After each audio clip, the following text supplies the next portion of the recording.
Tuesday, July 30th, 2026. And of course, a lot's going on in the world, and we'll be talking about that here on the World Edition. Earthquake hits Japan's Komodo prefecture, so hope dwindles for rescue in southwestern Japan quake as death toll climbs to 25. And some folks, including those at CNN, are asking why does the country experience so many large earthquakes? And actually, it looks like the death toll has actually climbed to closer to 34, according to a report in the CBS network. And after the quake came the blast inside the Japan shopping mall disaster.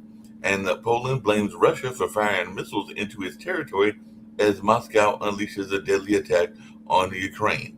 At least 8 were killed as Russia strikes Ukraine a day after the Zelensky warning. So Russia strikes at Ukraine with missiles and drones, killing at least 8. And there's definitely reports from ABC that the Russian missile violated NATO airspace in Poland, Kyiv says, amid the deadly strikes. Egypt says drone attack caused fire on gas ships at Mediterranean port. 2 tankers hit in an apparent drone strike in Egypt. Egypt suffered its first drone attack, widening the Iran war. Egypt says fire on the ships at Damati port caused by the drone. And Jordan says it fouled Iranian missile attack that's going on in the Middle East as well. U.S. renews strikes on Iran as widening war pulls in more countries. The U.S. and Iran exchange new missile strikes as war expands across the Middle East. And U.S. strikes Iran again as Trump encounters a more determined adversary in the widening war. And a nightmarish wildfire in Crete killed 2 firefighters as thousands evacuate. 3 firefighters died battling different wildfires in Greece. Thousands evacuated in Crete as European wildfires continue to rage. And looks like 3 Greek fires, actually more than 2, 3 were killed as the wildfires strike further east in Europe, according to Reuters. And Hamas has accepted full Gaza disarmament.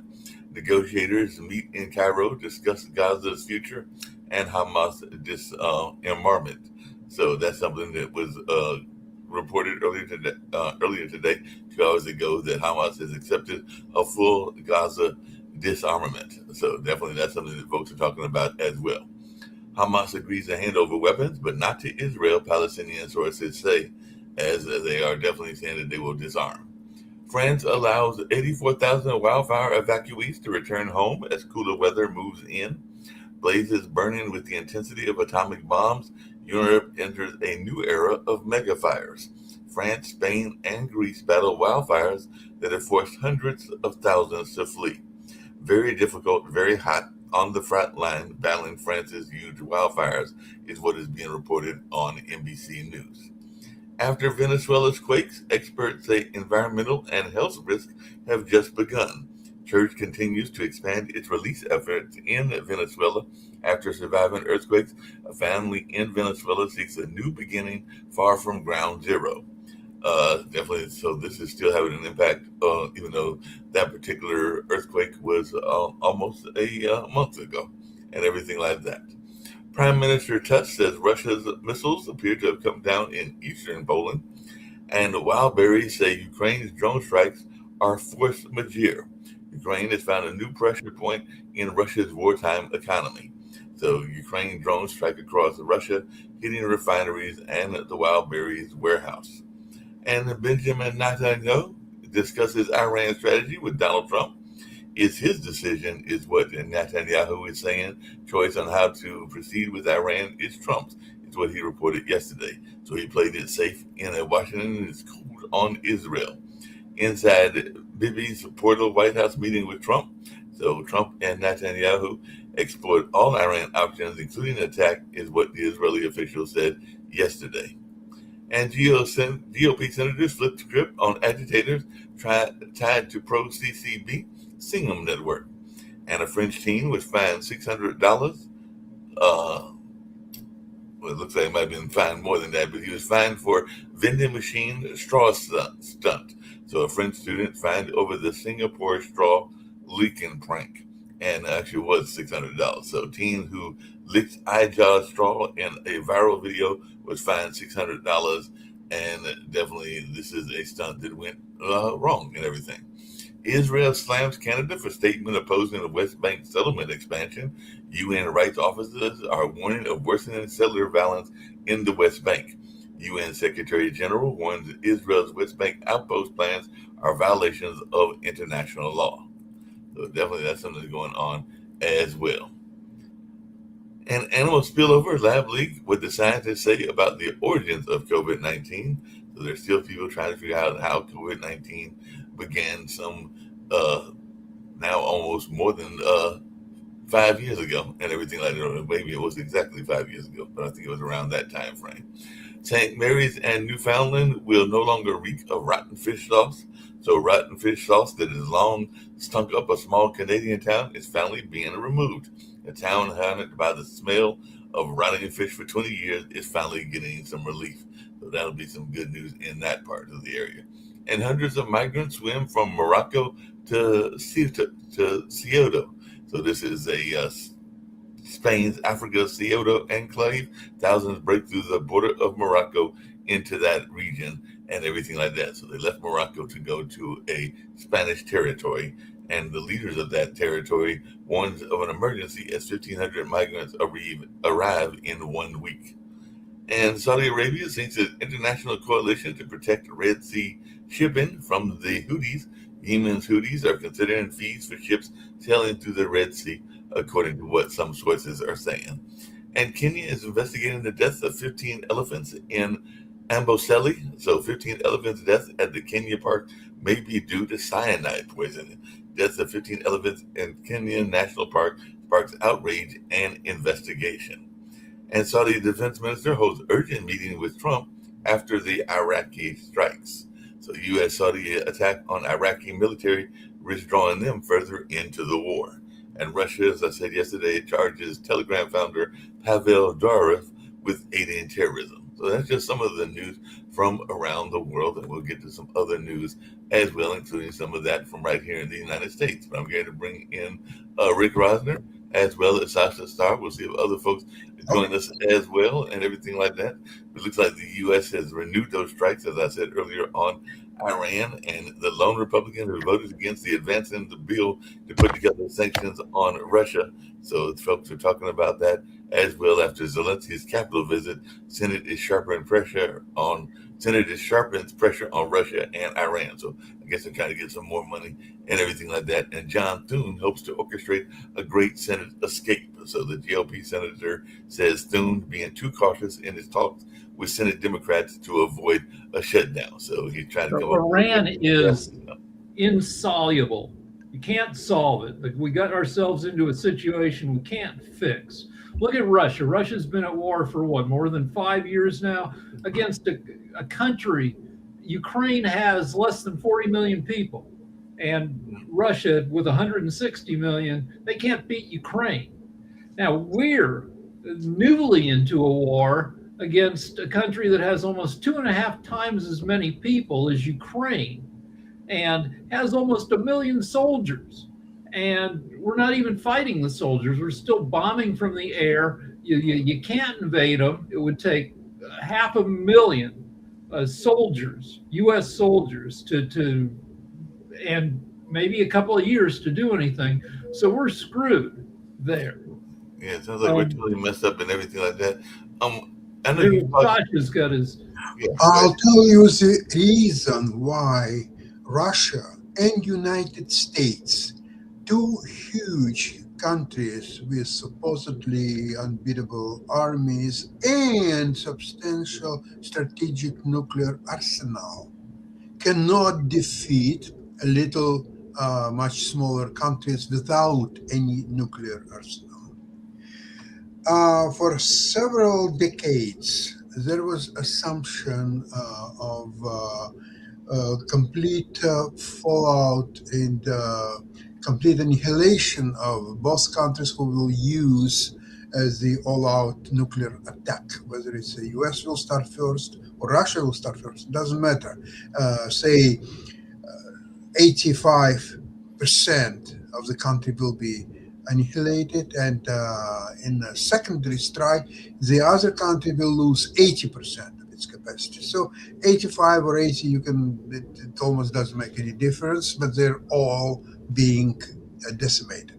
So the present doctrine is recognizing that use of strategic nuclear force is counterproductive and in fact can hurt the countries that started it first more than anything else. So therefore the next World War, which is unavoidable because the conflicts which are lying between US helping Russia, China, hurting Russia as much as it can. China is helping Russia. US trying to hurt Iran. China is going to support Iran anyway. And this is unfortunately unresolvable issues unless US will pack their stuff and move out of Middle East and just get hell down to North America and nothing else.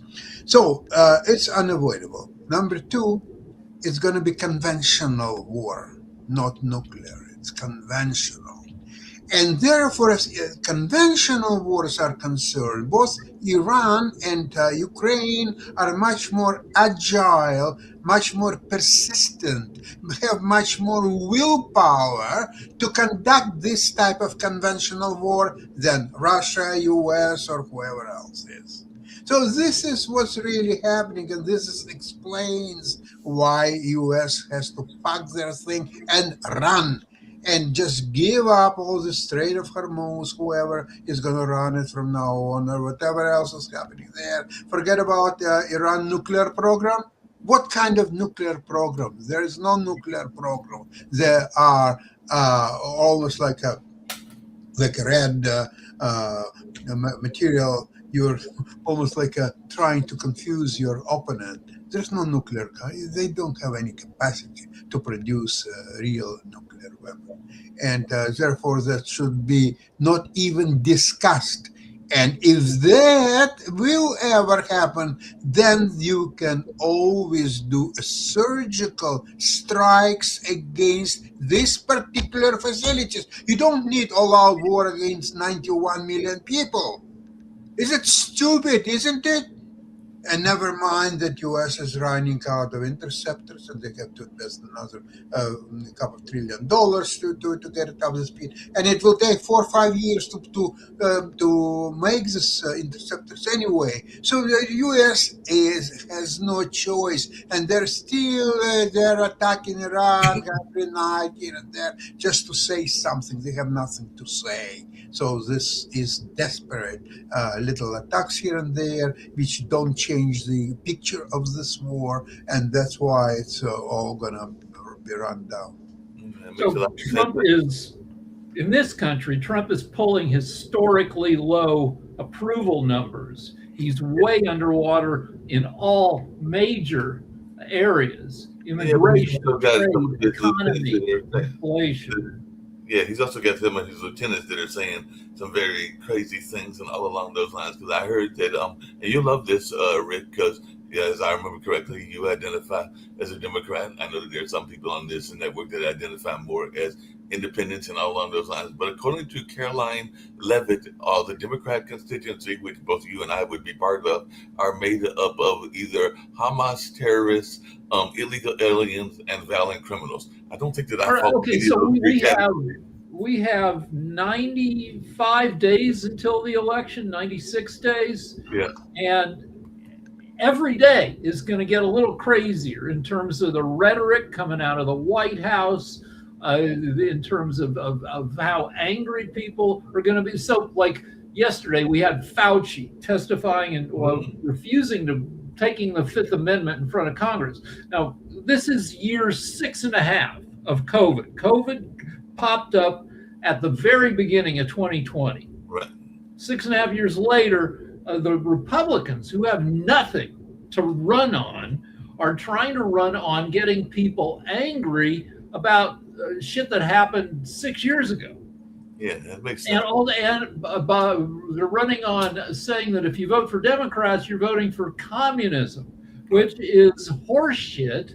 But they have nothing, so they're trying to and the people still defending, as with the people who peel away from MAGA because they're finally disgusted.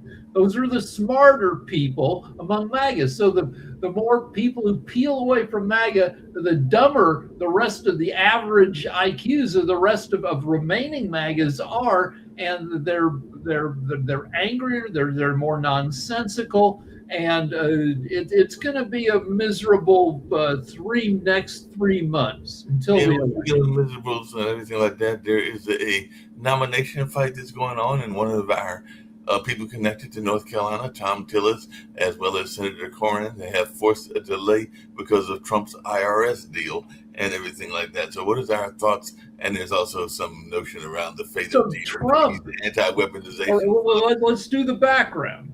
Trump sued the IRS for $10 billion because a guy at the IRS leaked his tax returns. Right. And then the courts threw that out, saying you are the government, you can't sue yourself. Right. And along with that, Trump said, well, instead of $10 billion, just give me $1.8 billion for me to give people who suffered injustice under Biden, which includes the 1,500 people who were arrested for storming the Capitol. He wanted a close to $2 billion. That got thrown out. But Todd Blanche, who's up for, which is what you're talking about, for Attorney General, these Republican senators are saying they can't vote to confirm him because Blanche refuses to say that he won't bring back that $2 billion slush fund for the Friends of Trump. Right. So, I mean, Blanche was Trump's personal lawyer, and perhaps a majority of senators are afraid that he will continue to be Trump's personal lawyer even when he's Attorney General. Yeah, that's what people are concerned about and everything. I know we've talked about Mamdani before as well, and apparently I know that there's been conversation here on this network about the notion of taxing the wealthy and everything like that. So apparently he has released this notion of a pied-à-terre tax that apparently was designed to hit the wealthy, and he's notified property owners of this tax, but even some of the Obama and Clinton era Democratic heavyweights like Penn a pied-à-terre going after him. For the kind of tax. Pied-à-terre is a fancy name for having a second home, a little apartment in the city. You live in the country, you live in Connecticut in a 5,000 square foot home, but you've got you got a 1,200 square foot apartment in New York because you've got a great job. You're a corporate lawyer. You make $400,000 a year. Sometimes you don't want to drive all the way home. You want to, stay in the city. So Mamdani, I guess, wants to, if you've got a second home that is a New York City apartment, he wants to hit you with some extra charge. I don't know. I haven't researched it. I saw one tweet about somebody was complaining that their aunt was going to get hit with a $56,000 tax bill for her pied-à-terre. I don't know. We'll find out more about that as we research more along those lines. Hey, I know that in the state of Delaware, there are some people that are looking at what they call flock surveillance cameras that can pose a crash risk, according to some people that are driving and all along those lines. Even some of the experts are saying that because apparently it's an automated license plate reader that police are lauding its AI capabilities because it's an AI-powered camera. But apparently there are some people that are concerned about the privacy, and I guess also people are rubbernecking and probably looking at the camera, and therefore this might be what's causing some of the wrecks and all along those lines. But do y'all have that in California? What are your thoughts? Yeah, they're putting in speed cameras, and I don't always drive the speed limit, so I'm looking around on my usual routes to make sure that there aren't any new cameras. We used to have red light cameras that catch you running red lights. Those were fought in court, and they got rid of a lot of them. LA isn't just one city. LA is a lot of little municipalities, kind of. So, like Beverly Hills is its own city. West Hollywood, I think, is a part of LA County, but not LA. So, like, yeah, as you drive through LA, you can go from a place where it's illegal to have these cameras to where they have them. And yeah, China is lousy with them. I've read that there's one camera for every two people in China. Oh, wow. So, but China's a dictatorship, so Right. they don't have to listen to the people. They can say, we've got these cameras. They're cheap. We can watch you. And the U.S., England London has like a camera on every street corner. So we're not there yet, but we're moving in that direction. Definitely moving in that direction. You mentioned something earlier, and I'm looking at the article around that, and I'm sure Sasha will have some thoughts around this as well. But they're saying that the views on Trump's handling of Iran have shifted according to a new AP NORC poll and everything like that, and his approval rating is 8 points below where it was during his first term, and 3 points behind Biden. And there was always complaints about how Biden's was so low and everything like that. And apparently 2/3 are saying the Iran war, kind of to what Sasha was saying, is not worth fighting. So most say that the war with Iran is not worth fighting, and apparently it is severely tanking his approval. I mean, he's basically a lame duck president because he can't technically do a third term, even though he does sometimes makes mumbles or does like putting out hats like 2028, implying that he might try to run and everything like that. But what is our thoughts around this notion of his popularity? His approval. I bet on his approval every month. You can bet on online bookies. Every month I bet about $10 where his approval is going to end up at. So I watch his approval every day, particularly towards the end of the month, because that's when my bet might pay off or not. His approval dropped 1% yesterday, between today and yesterday, which is the fastest drop almost of his entire presidency. And just a lot of discontent is beginning to hit home. I don't know if the hardcore MAGAs will start peeling away, but as we've been talking about, he's got his numbers that are, if not the lowest in history, are the lowest since Harry Truman 80 years ago. Wow, that's significantly low and everything like that.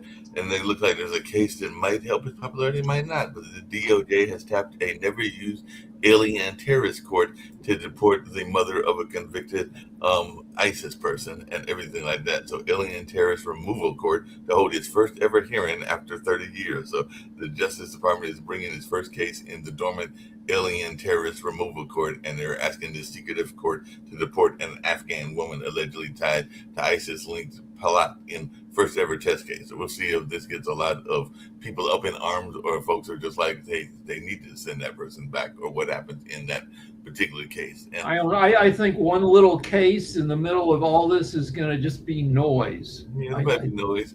Donald Trump is at it again. He wants to renovate something else. So apparently he's unveiled plans to renovate the Dulles Airport. So we know that this is the popular airport that gets people to D.C., and Virginia lawmakers are reacting to the Dulles Airport. He wants, I think, 20... by President Trump. So good riddance to the people mover shuttles at the Dulles Airport, travelers are saying. And it looks like that's one of the things he wants to get rid of. But he's ready to renovate the Washington and Dulles because he's calling it a terrible airport, because he's always finding things terrible that he wants to change.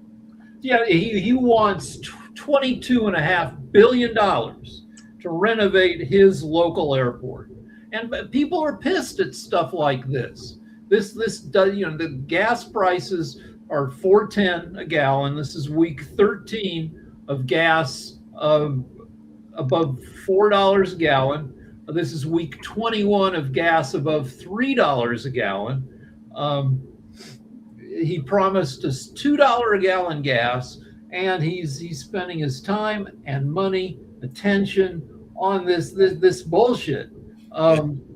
Total bullshit and everything like that. Sasha mentioned the possibility of us heading to World War III.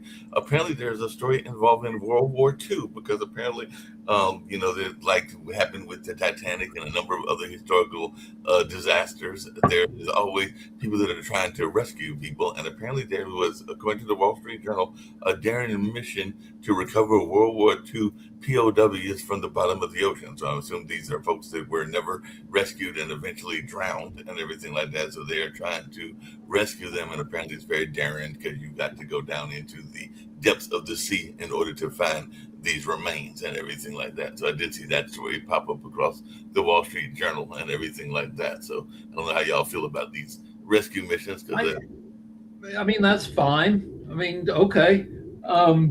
Mitch McConnell is still missing after a month and a half. Yep. And so the governor says that he needs to hear from McConnell.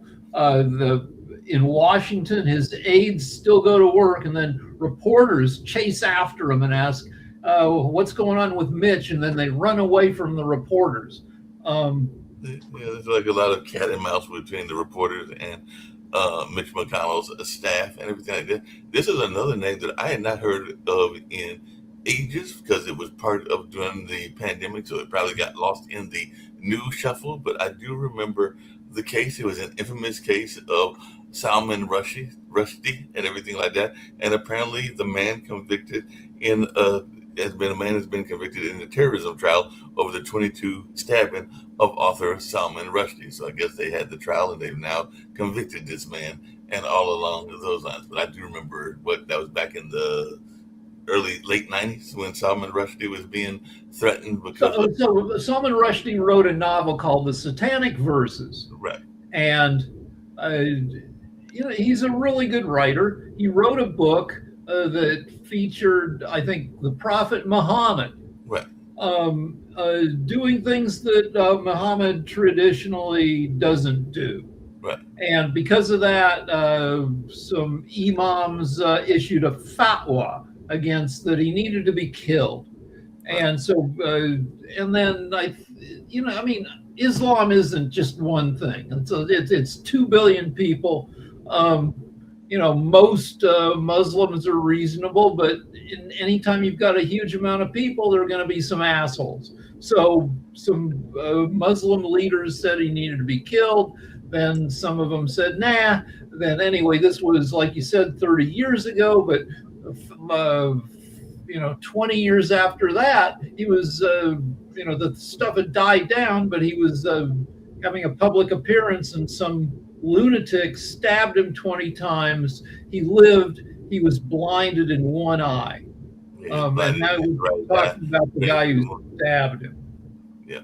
So that's what they're saying is they've convicted this man on Wednesday of federal terrorism charges in that particular case. And the incident happened when he was speaking on rider safety back in 2022. So they did say that he lost the sight and that he was about to speak ironically on rider safety at the time he was attacked. And they say 15 times. And Rushdie's had to hide and have bodyguards for the past more than 20 years. And somebody got past him.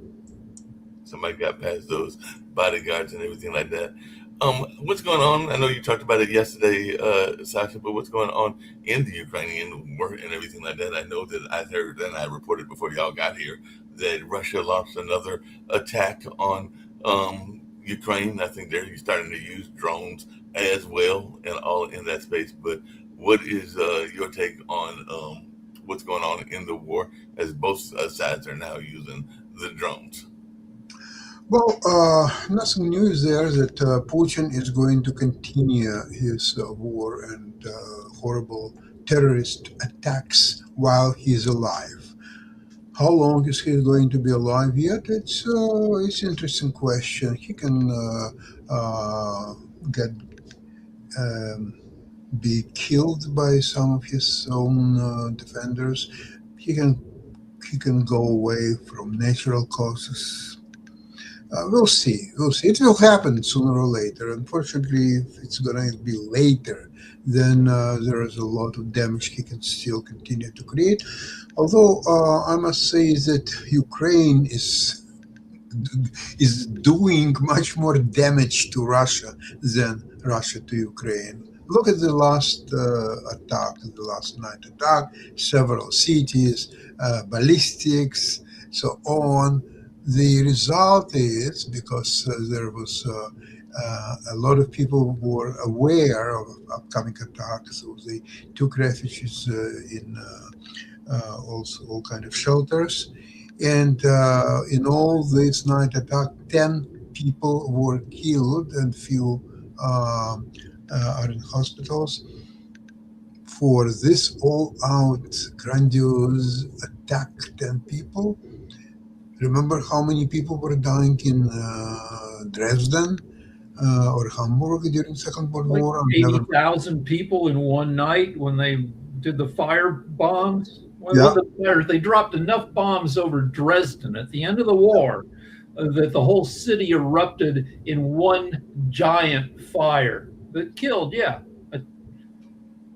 total killed in Dresden, I think it was estimated like 260,000 people, but not in one night, of course. But they did have that one horrible night where they killed as many people with conventional bombs as an atomic bomb killed in the Japanese cities.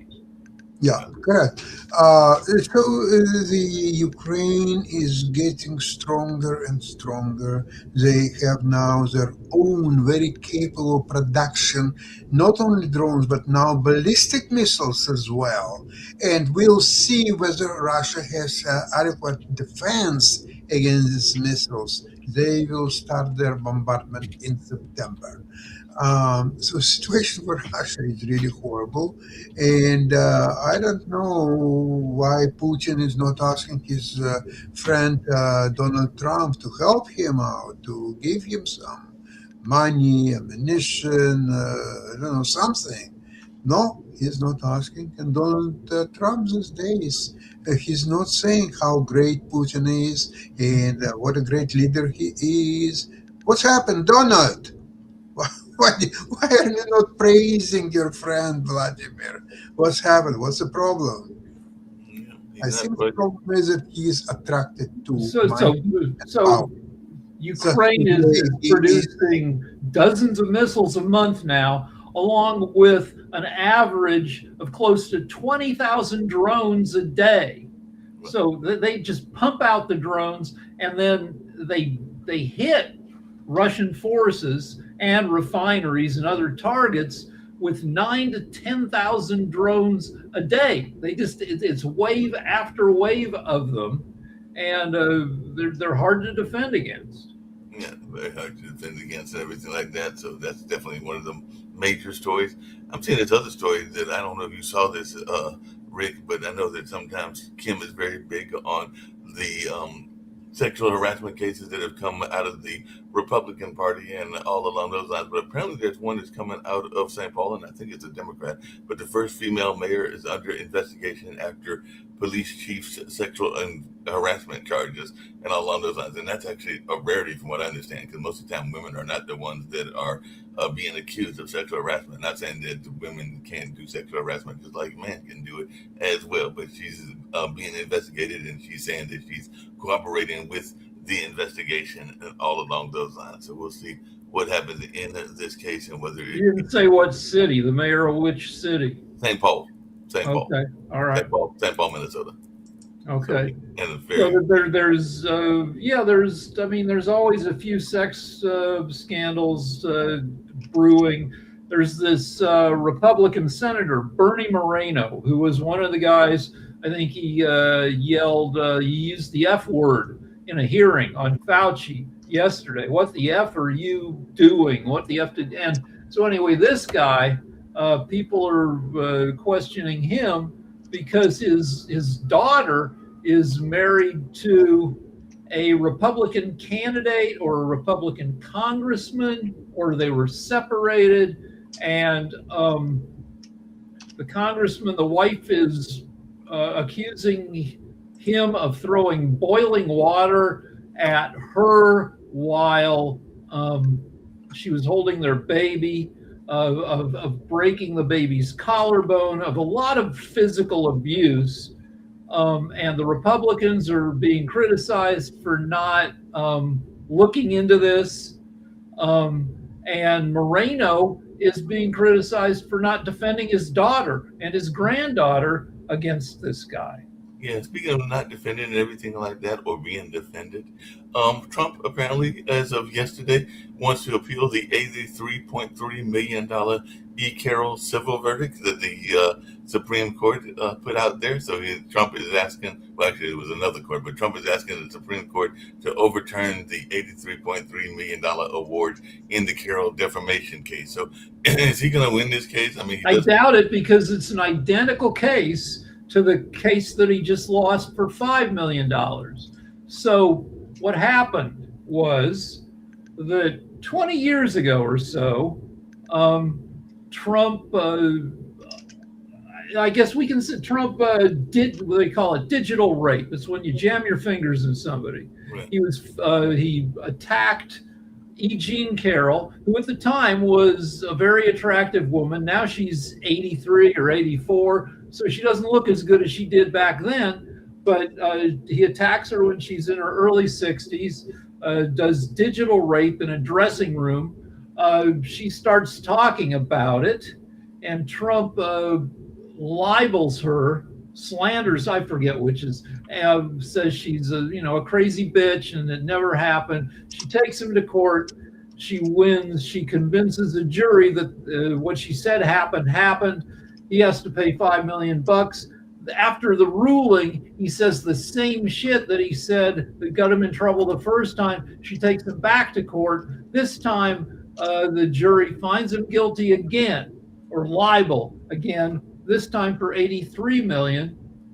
And he's appealing this ruling again. And I assume it'll go the same way for him as it did in the first case, because it's a pretty identical case. I mean, with the courts, you can never tell, but it's a pretty good bet that he'll have to pay the $83 million. That's what I'm thinking too. There's another famous person that is involved in the news, and this involves you and Jacoby's favorite topic of AI. But Elon Musk, XAI, is suing the state of Minnesota over a law banning notification technology. So he's suing them over this notification technology. And I don't know what word are you? What kind of technology? Notification, like, I guess. Oh, you mean like you can take a person and you just let me see them naked, and they Right. okay, yeah.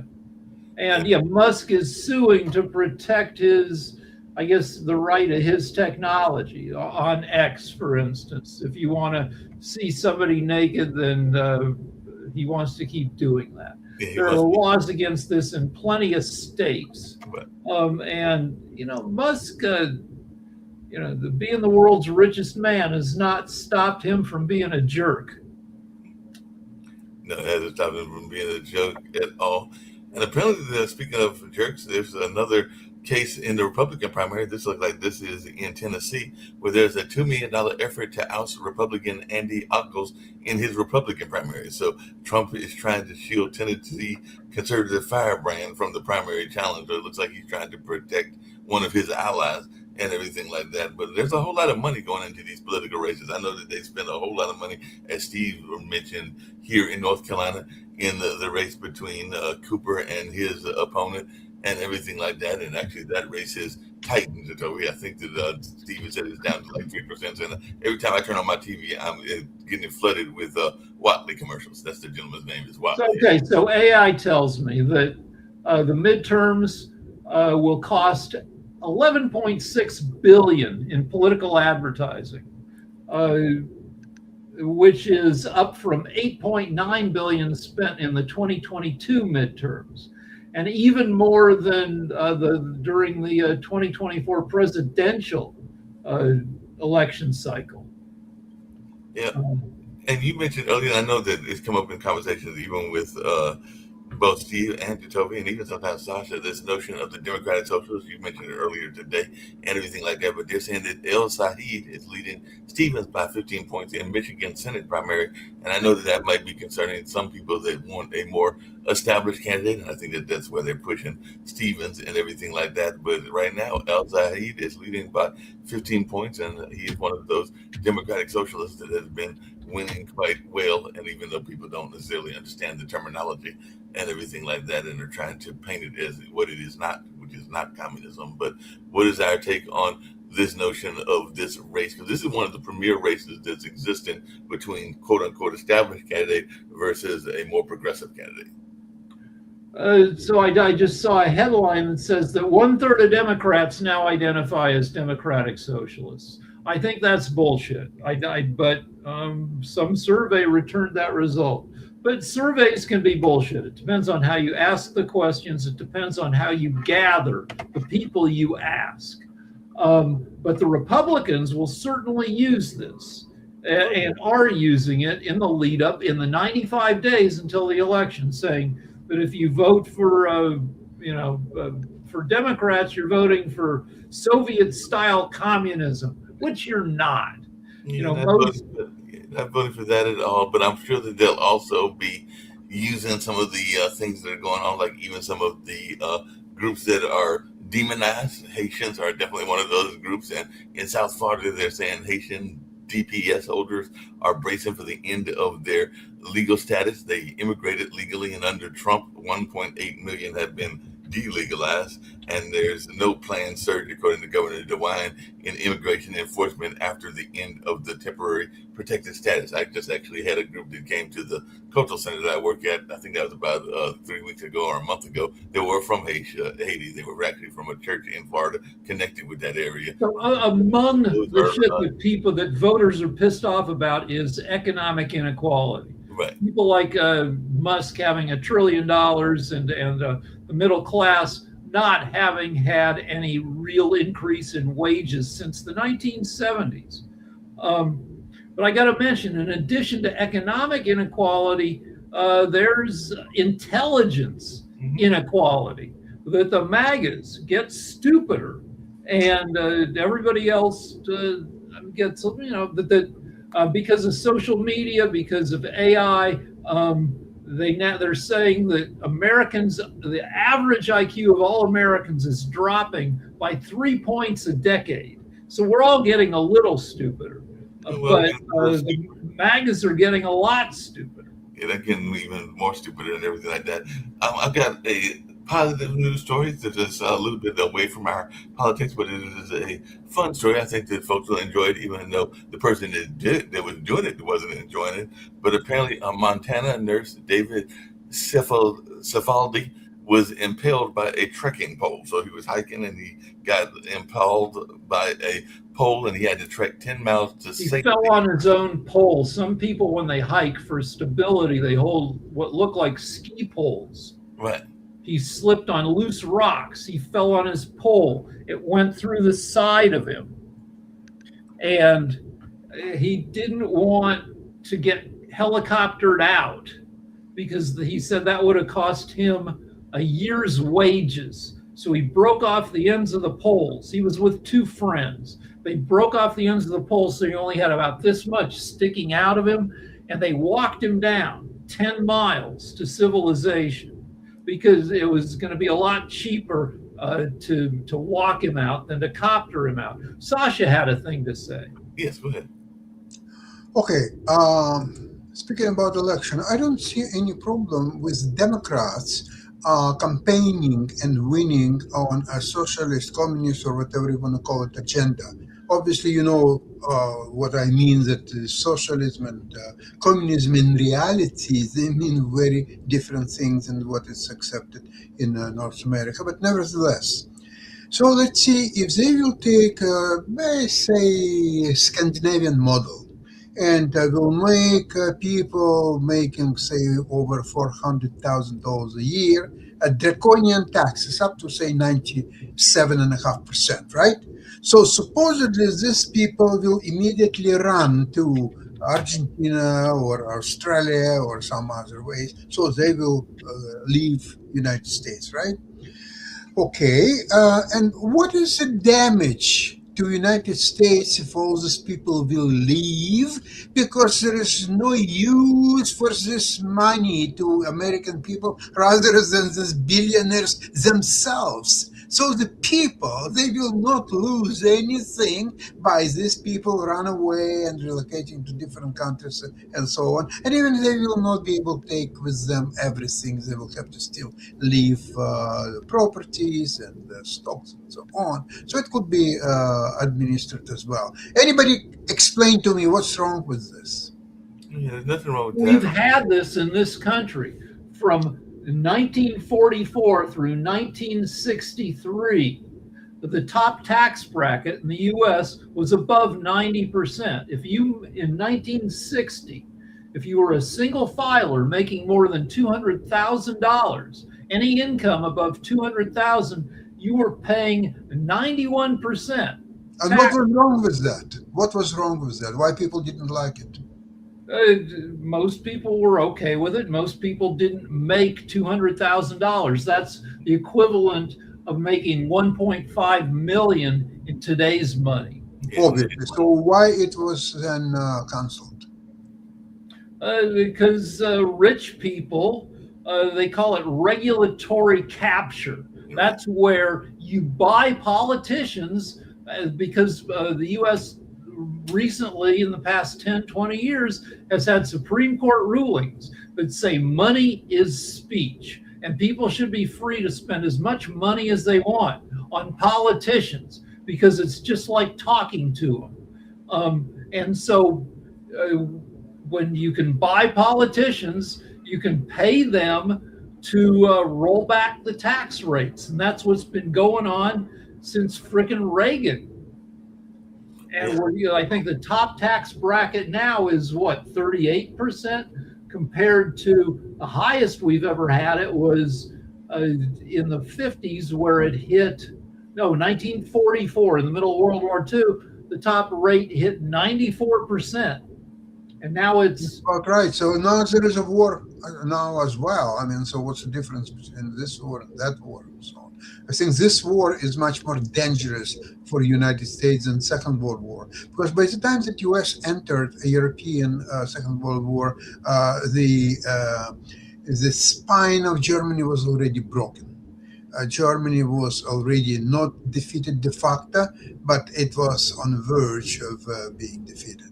With Iran, no, Iran can still fight as much as they want, and this war is more dangerous because as a result of this war, U.S. will lose its supremacy, supernatural power in the world, and will never regain it. So this is war much more dangerous. So if there would be normal politicians working for American people, not for this money corporations and individuals, then they would definitely come back to the tax of well over 90% of people earning $400,000 or more, and actually it would help to maybe get some U.S. debt on a lower level than there is now, and it's climbing. But again, it's kind of funny. This is why I think the Democrats will be, and American people, better off to actually align with the socialist, democratic, communist agenda, because then they will have to follow the people and have a much more revolutionary approach. Yeah, it's not going to happen to any great extent. The Heritage Foundation, hold on. The Heritage Foundation, which is this ultra-conservative organization, has a thing called the Index of Economic Freedom, and they look at the world's nations to see how capitalistic they are versus communistic.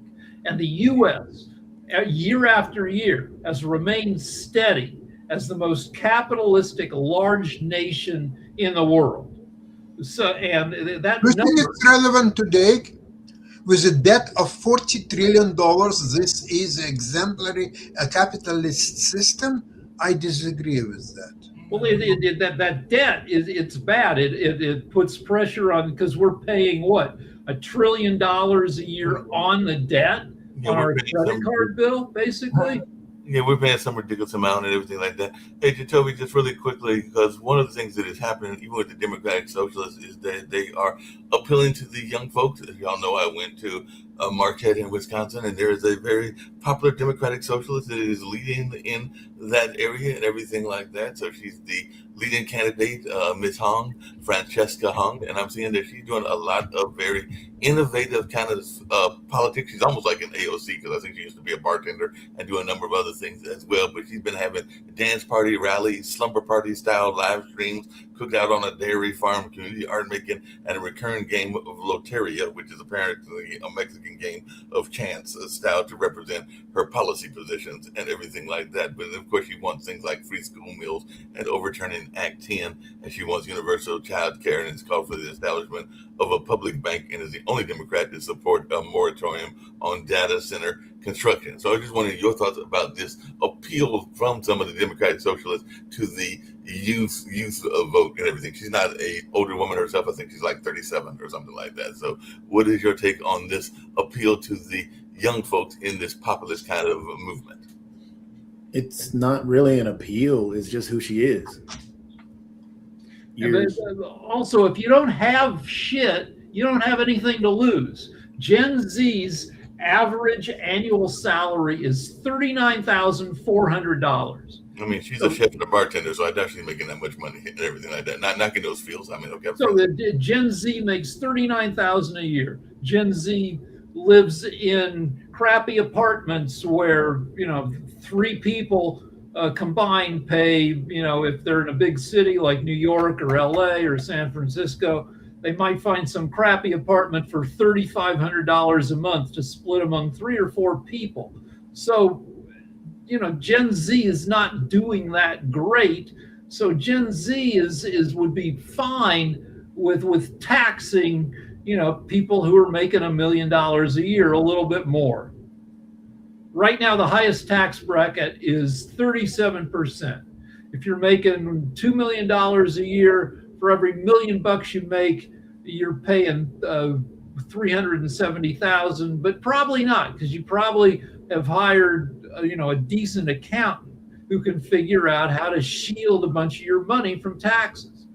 And that's one of the things they're asking about this woman, Miss Hong, and everything, because they're saying that she is definitely leading the poll and that her authenticity is registering with Democratic voters. But if she wins in August, then the question becomes whether she can squeak out enough votes with, as you talk about, Rick, the moderates and the independents to defeat U.S. Representative Tom Tiffany, who is the likely Republican candidate for the governor there in Wisconsin. So we'll be seeing whether... Yeah, the Republicans aren't doing shit for people. Yesterday, in the middle of everything else, the Republicans cut a Medicaid program to supplement seniors' prescription drugs. They cut this program to help seniors pay for their drugs. The Republicans haven't done shit for anybody since Trump has been president. And people are legitimately, rightfully pissed. All they did, the Republicans, is pass another tax cut for high-income individuals. Yeah, and they've been doing that, and definitely that's one of the shows we've got here. We've got that every Wednesday at noon, but it won't be this. And one more thing, nobody paid 91% in that 91% tax bracket in 1961. The only person paying that was Elvis, because Elvis's manager, Colonel Parker, was an illegal immigrant who didn't want to get caught, so he didn't want to run afoul of the IRS, so he made Elvis pay his full taxes. Everybody else, every other rich person in the country invested in tax shelters and avoided paying these. Speaking of tax shelters and what we avoid, and we only got about 5 minutes to go and everything like that, but Sasha, you oftentimes talk about this notion, and even Jacoby has mentioned, of the drones and how this is very popular. But apparently the U.S. has got a $58.6 billion Patriot missile deal amid the rise in stockpile concerns. If the future of warfare is going to be drone warfare, why are we spending $58.6 million on a Patriot missile deal? I think for the same reason that they're spending millions and millions on steak and lobster dinners. It's just the nature of the thing. They just want to amuse and please themselves. That's why they are doing so. And in my opinion, it's a giant money laundering operation. Yeah, it makes sense. And speaking of money laundering, By the way, in all this, the funny thing is that United States people, they don't can get any benefits for except that the Lockheed and Raytheon and so on. These companies, they're making tons of money on these orders. American people, they don't touch it. They have zero profits whatsoever. This is the funniest thing. And how American people can live like that. I mean, this is why I'm thinking, besides the strategy of communist Bolshevik revolution in Russia in 1917, in the United States, it's so much easier to accomplish without any revolution and any battles and so on. All you do, increase taxes on the super rich people to murdering amount, 94 is nothing, 99.5%. Let them all run away from United States. You know, also leading, for example, tennis players and other top sport figures, when they started making really a lot of money, they all relocate to Monaco. They all live in Monaco. They don't live anywhere else. Why? Because there are no taxes. So let them, all these people run. There is no more use. What American people, what kind of use they have from people like Musk or this guy Thiel or all these people? What's the use, Mark? Okay, you are American taxpayer. What's the use of Musk and others do you have really? Nothing, zero. Here's the math on that missile deal. $58.6 billion awarded to Lockheed Martin for a 7-year contract to produce 2,000 missiles a year, which means that the cost of each missile is $4 to $5 million. So every time you shoot a Patriot missile, which you use them to knock other missiles out of the sky, $5 million gone. And Ukraine is making 19,000 drones a day at a cost of well under $1,000 a drone, a few $100s a drone.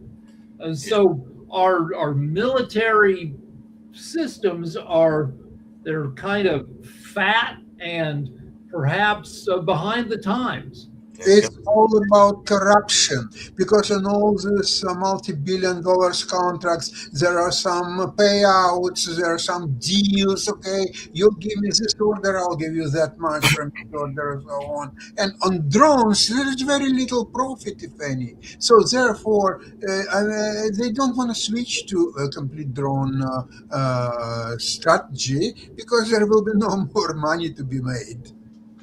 So I'm looking at the salary of Lockheed Martin's CEO, and to me it doesn't seem ridiculous, because I live in Hollywood, where salaries are even crazier. He gets a base salary of $1.75 million, and his total annual compensation package is $23.5 million. Patrick, wait a second. Did he invent something incredibly important? Did he send a rocket ship on Mars? Or what exactly did he do to get? He goes to work. He sends out emails. He sits in meetings. Absolutely. So all the system is 100% corrupt. All of it. Yeah, Toby. So just to point out, y'all are looking at the wrong thing. Okay. How much did Lockheed Martin donate to Trump? Mm-hmm. $1 million to the inaugural ball, or the inaugural thing, or the inauguration. Also, $5 million for a helipad. So what, is that the White House because Trump doesn't like walking across the lawn? So again, you're looking at the wrong thing. The reason they got the deal was, hey, how much did they donate to Trump? How much is Trump making money off of it? That's where these deals come from. So that is crazy. The thing you just brought up. So we know Trump doesn't like walking across the grass. He's 80 years old. He's kind of unsteady on his feet. So he's going to take, he's been tearing up the lawn. So now they're tearing up the lawn, and they're building a granite helipad. And they say that that is going to cost $5 million to lay out a bunch of granite for a helicopter to land on. And Lockheed Martin is paying for that.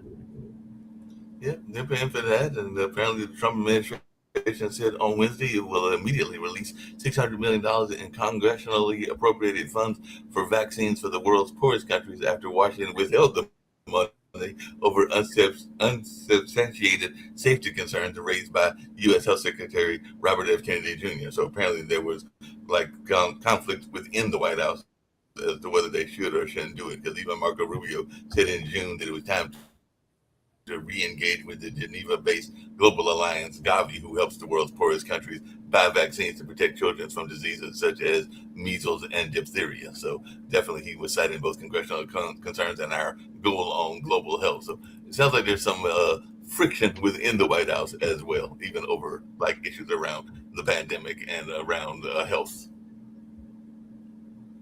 Okay. Okay, thank you. All right. No Thanks. problem. Go back and check out. Okay. I'm going to go. Peter's doing something weird. Bye bye. Bye. Bye. Thanks.